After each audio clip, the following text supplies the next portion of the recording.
Yo, what's going on, guys? It's Houston Sports Talk back in a video today, and today the Miami Heat have received some bad news about their small forward, power forward, Haywood Highsmith, who did play almost 25 minutes per game last season. He averaged 8 points per game, 3 rebounds per game, and has done a great job with three-point shooting the last couple seasons for the Miami Heat.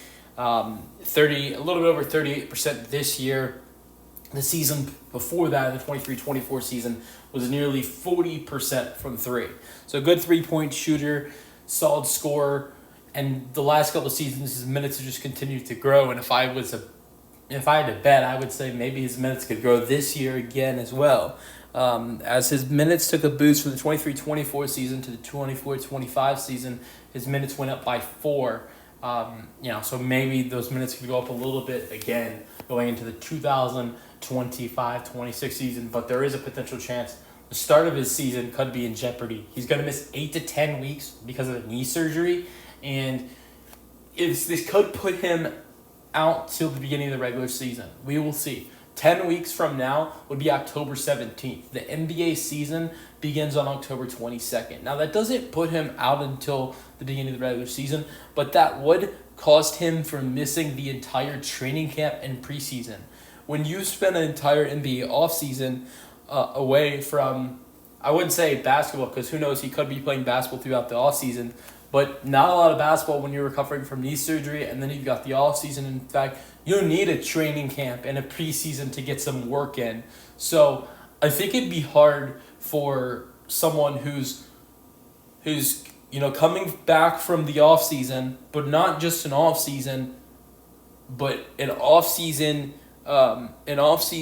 where you had knee surgery that took 10 weeks to recover. I think it'd be hard to come back right away with no work in. Like if you missed training camp and preseason, and then I don't think you could just suit up regular season. Obviously, people have done it before, but it is hard to do after recovering from knee surgery, missing training camp in preseason, and then just being ready to go game one of the regular season 5 days after you recover. So it wouldn't surprise me if possibly you see Haywood Highsmith miss the first week or two of the season for the Miami Heat, which wouldn't be death sentencing for the Miami Heat, but miss the first week or two of the season and use those first 2 weeks of the season as a way to get back. Now, I could be wrong, because I said 10 weeks from now is October 17th, and that's the end of preseason.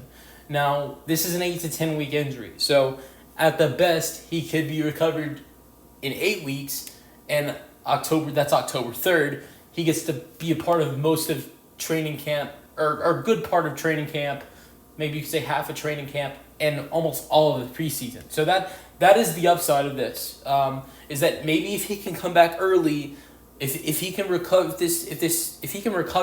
after 8 weeks, then I think he'll be good to go for the regular season. But if 10 weeks is when he gets back on the court, then he's missing almost the entirety of training camp and the entirety of preseason, and I think that is where I would look at it and say, okay, most likely he might miss the first couple games of the regular season. But that's not death sentencing. I think Haywood Highsmith should be a good option for the Miami Heat off the bench next season. Averaged 8 and 3 off the bench last year. Great shooter for them off the bench. I think he could have a bigger role this year as well. Full season without Jimmy Butler being on the team, but the numbers could go up. I mean, averaging like 7.5 and 3 rebounds per game, good shooting numbers this year. I could see maybe those. Look, they got rid of Kevin Love as well. I know they did add Norman Powell, but I could see his numbers going from 7 and 3 to maybe 8 and 4 or 9 and 4 potentially, which is good for a bench player. So yeah, but we'll see what happens with him this season. But we'll see if he can get back on the court in the preseason and if he'll be available for the Miami Heat game one of the regular season. We don't know who that will be against, but we'll see if he'll be available in that game. Let me know your thoughts in the comment section, and peace out.